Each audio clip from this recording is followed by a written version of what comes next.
सम्माननीय महान नायक श्री संत श्री गौतम जी, हमारे बड़े भाई अभिभावक श्री सुंदराक्षर जी, सोनी साहब, अन्य सभी डायट पर उपस्थित गणमान्य श्रेष्ठ जन, आप सभी दूर दूर से आए हुए डेलीगेट, मातृशक्ति। मैं समझता हूँ इस समय भाषण का तो किसी को इंटरेस्ट है नहीं, जगह जगह फोटोग्राफी हो रही है, लेकिन फिर भी जब आदेश है तो मैं दो बातें जरूर करना चाहूँगा। आप जानते हैं कि क्योंकि बाबा साहब के मूवमेंट से ही सारा कुछ चल रहा है, इसलिए बाबा साहब के मूवमेंट के बारे में मैं थोड़ा जरूर कहना चाहूँगा। अगर बाबा साहब की शिक्षा और उनसे इंस्पिरेशन, यहाँ पर मातृशक्ति बहुत है। बाबा साहब का सिर्फ जीवन संघर्ष अगर अपने आप बच्चों को पढ़ा दें तो मुझे लगता है उससे बड़ा उपकार अपनी जनरेशन पर आप कुछ नहीं करेंगे। बाबा साहब की जीवन संघर्ष की किताब हमने कक्षा 7 में पढ़ी थी और उनकी डिग्रियां देखकर मैं बहुत प्रभावित हुआ था।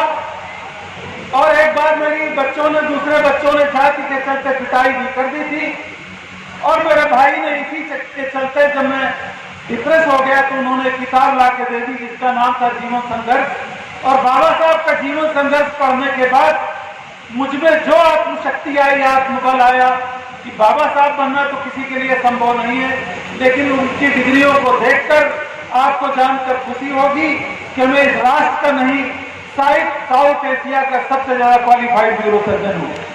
मुझे लगता है कि वो बाबा साहब की डिग्री देख देख कर मुझे जो इंस्पिरेशन मिला, मैं आपको बताता चलूं कि प्रोफेसर तो मैं 2006 में ही हो गया था, असिस्टेंट प्रोफेसर।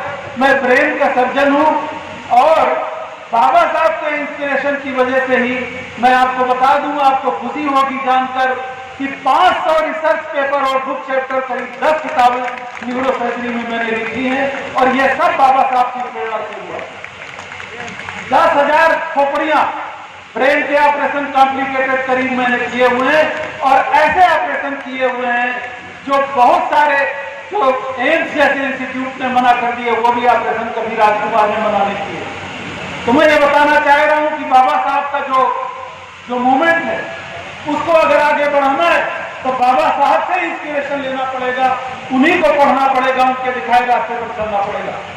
आप संविधान पर बड़ा गर्व करते हैं, आप जानते हैं कि संविधान आपको एक अनूठी की पुस्तक मिल गई है, लेकिन जैसा कि शास्त्री जी ने, डॉक्टर राजेंद्र प्रसाद ने और बाबा साहब ने कहा था कि संविधान कितना भी बुरा क्यों न हो, संविधान कितना भी खराब क्यों न हो, लेकिन संविधान को बर्ताव में लाने वाले लोग अगर निष्ठावान है, अगर ईमानदार है, अगर न्यायशील है तो संविधान सफल हो जाएगा। और इसके कंट्रेरी अगर संविधान को प्रयोग में लाने वाले लोग बेईमान है, छली है, न्यायशील नहीं है, राष्ट्रवादी नहीं है, तो कितना भी अच्छा संविधान हो, संविधान फेल हो जाएगा। और इसीलिए आप देखते हैं कि संविधान में 3 चीजें हैं। संविधान एक निर्जीव किताब है, लेकिन संविधान को अगर जान देनी है तो यहाँ पर जितने भी लिटरेरियन बैठे हैं उनको दोबारा से अपनी कलम उठानी पड़ेगी, जागरूकता अभियान चलाना पड़ेगा, लोगों को संगठित करना पड़ेगा, लोगों की ईगो कम करनी पड़ेगी, लोगों के छोटे छोटे संगठनों को जोड़ना पड़ेगा, तभी संविधान रह पाएगा। वरना संविधान है ना तो भी क्वेश्चन ये आपको छुपा नहीं।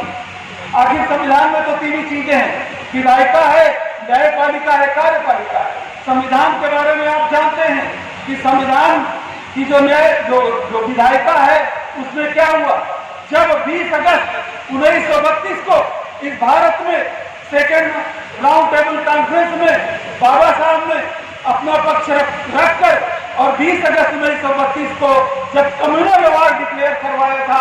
कम्युनल अवार्ड के बारे में आपको बहुत सारे लोग बताएंगे।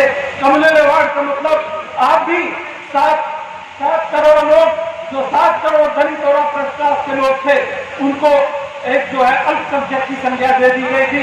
उनके लिए सेपरेट इलेक्टोरेट का प्रोविजन था, उनको वोट देने का अलग से प्रोविजन था। और उसको देखते हुए देश में क्रांति आ गई।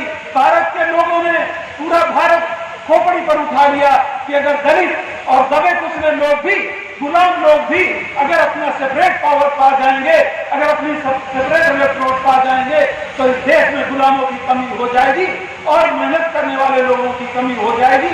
उसमें बहुत बड़ा षड्यंत्र चला, बापू ने अनशन किया, पूरे भारत में क्रांति फैल गई और अल्टीमेटली बाबा साहब को पूना पैक्ट पे समझौता करना पड़ा, जो सितंबर 32 को हुआ।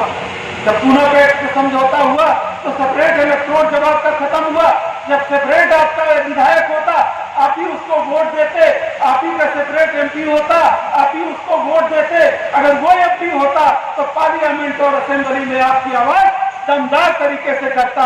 लेकिन जब ये रिजर्वेशन में बदल दिया गया, जब इलेक्ट्रोड रिजर्वेशन में बदल दिया गया पूना पैक्ट के थ्रू, तो अब आपका विधायक, आपका एमपी, आपका मंत्री विधानसभा में आपकी बात नहीं करता है, वो पार्टी की बात करता है, वो अपने प्रधान की बात करता है, वो अपने मुखिया की बात करता है, वो अपने सीट की बात करता है, वो अपने भलाई की बात करता है, वो अपने प्रमोशन की बात करता है। और यही हुआ पूरा पैक्ट से जो हमको मिला। हमको जो सेपरेट इलेक्ट्रोड मिलना चाहिए था वो न मिलकर पूरा पैक्ट मिला, और उसकी वजह से जो समाज गुलाम था उसके नेता भी गुलाम हो गए। और इसीलिए आज दुर्दशा होती चली जा रही है। संविधान है बीन क्वेश्चन, पार्लियामेंट है बीन क्वेश्चन, जुडिशरी है been question, everything is question nowadays. ये हमको जो मिला, इसके लिए मैं बताना चाहता हूँ कि बाबा साहब ने तो ये कहा था जब संविधान सभा में मुस्लिम लीग पार्टिसिपेट नहीं कर रहे थे, जब रियासतें पार्टिसिपेट नहीं कर रही थी,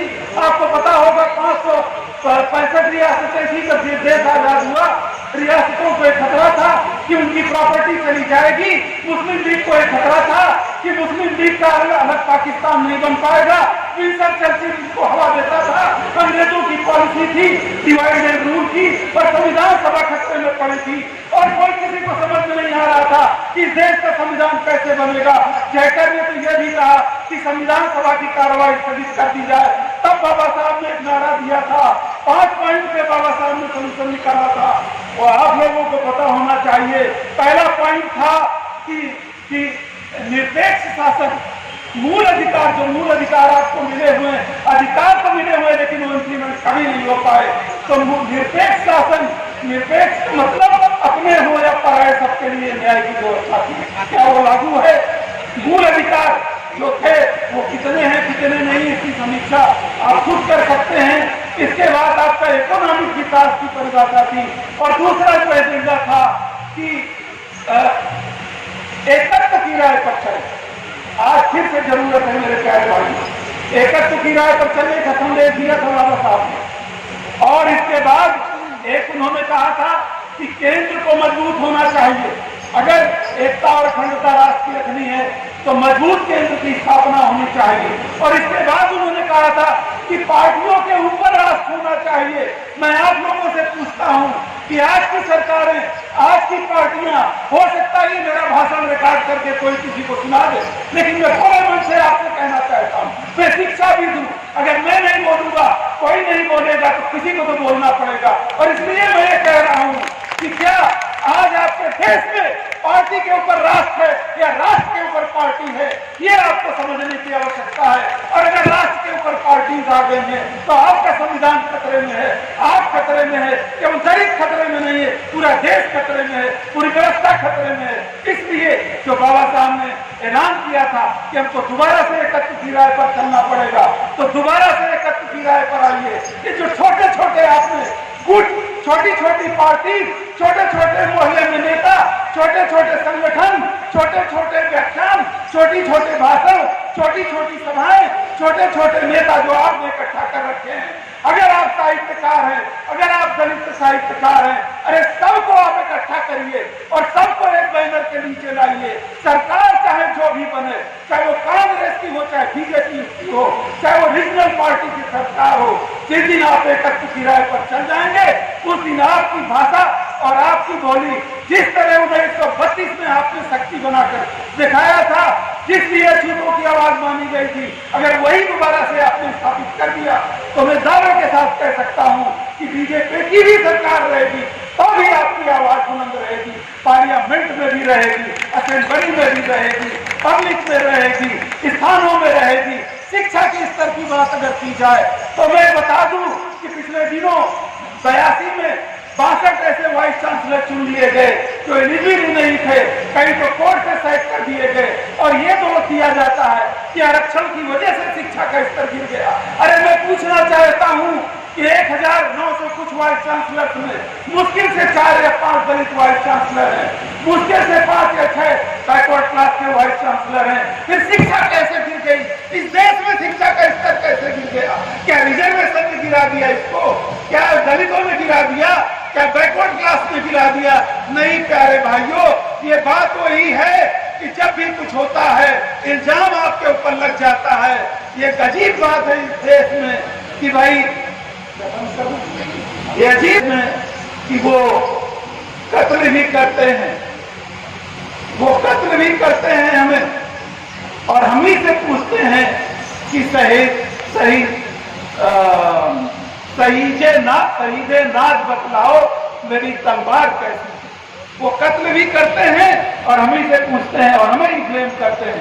तो आपने देखा कि विधायिका जो है that has been questioned now, विधायिका में आपका रिप्रेजेंटेशन जरूर है, लेकिन वो पार्टी का रिप्रेजेंटेशन है, आपके नेता का रिप्रेजेंटेशन नहीं है, आपकी बात कहने वाले का रिप्रेजेंटेशन नहीं है। और यही कारण है कि हर जगह रिप्रेजेंटेशन कम होता चला जा रहा है। दूसरी बात जो मैं आपको कहना चाहता हूँ, जुडिशियरी की बात जब करने तो हायर जुडिशियरी में एक बात किसी से छुपी नहीं है कि 150 से लेकर 200 खानदान भी आजादी के बाद से आज दिन तक उन हायर जुडिशियरी में काबिज हैं। और उनसे आप न्याय की उम्मीद क्या कर सकते हैं? जहां 150-200 घरों में सिकुड़ गया हो, तो दलितों को तो छोड़ दीजिए, सवर्णों को भी वहां न्याय मिल पाएगा, ऐसी उम्मीद नहीं करनी चाहिए। अब बात थोड़ी सी ब्रीफली मैं कार्यपालिका की करता हूँ। कार्यपालिका पर आ जाइए।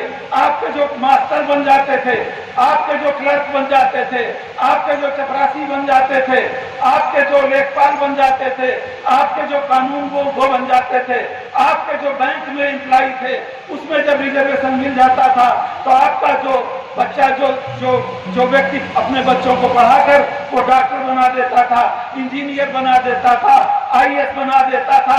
अरे रिजर्वेशन कहाँ रह गया? अरे जब बी और सी डी ग्रुप में आउटसोर्सिंग से भर्तियां होने लगी, उसमें तो रिजर्वेशन है नहीं। और अगर आपका बच्चे को नौकरी मिल भी गई तो 15,000 रुपए में क्या वो खुद खा लेगा, और क्या वो बच्चे को पढ़ा लेगा, और क्या वो IAS बना लेगा, या वो क्या डॉक्टर बना लेगा, क्या इंजीनियर बना लेगा? आप जागिए, आप दोबारा देखिए। अरे नौकरियां तो रही नहीं जाएंगी। जब सारा का सारा प्राइवेटाइजेशन हो जाएगा तो नौकरी को उम्मीद किस बात की? रिजर्वेशन की क्या बात करते हो? आपको पता ही नहीं कि रिजर्वेशन लगभग 0 पर लाकर खड़ा हो गया है। मैं सरकार को ब्लेम नहीं करता, बिल्कुल ब्लेम नहीं करता। सरकार बहुत अच्छा काम कर रही है, मैं सरकार का पूरा समर्थक हूँ।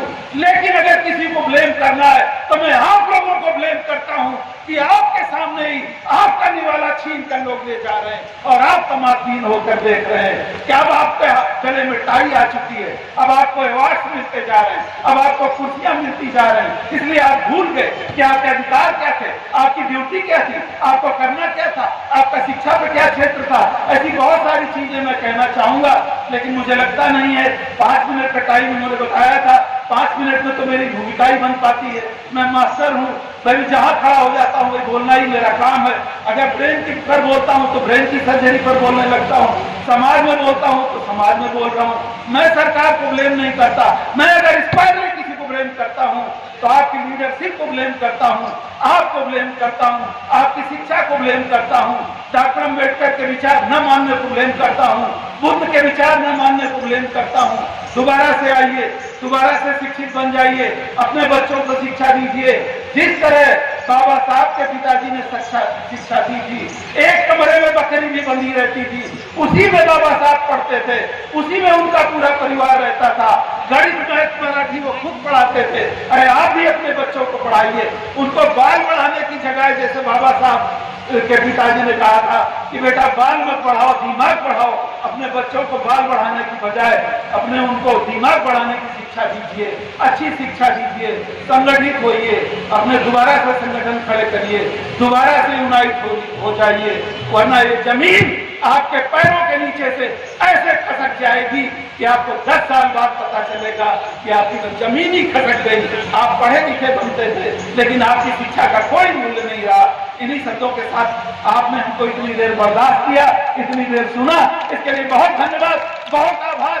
जय भीम, जय भारत, जय